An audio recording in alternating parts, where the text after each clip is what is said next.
Ngaknu thiang meri long asi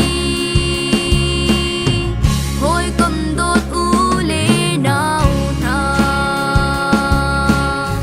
hi tuk du ok tak big mi le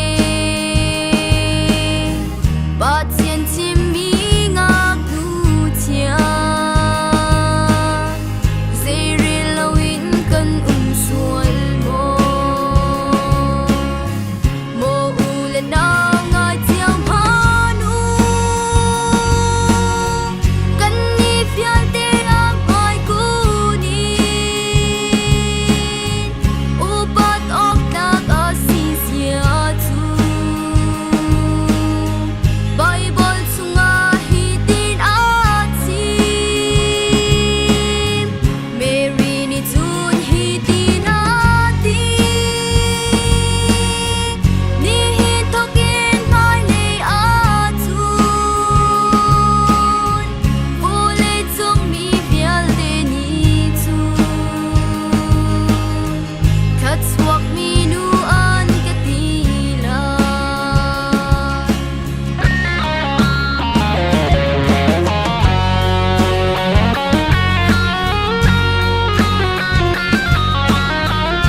thiang meri long asi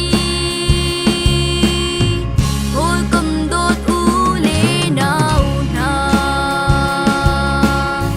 hi tuk du ok tak big mi le bat chen chim mi ngaknu thiang zeri lawin kan sual mo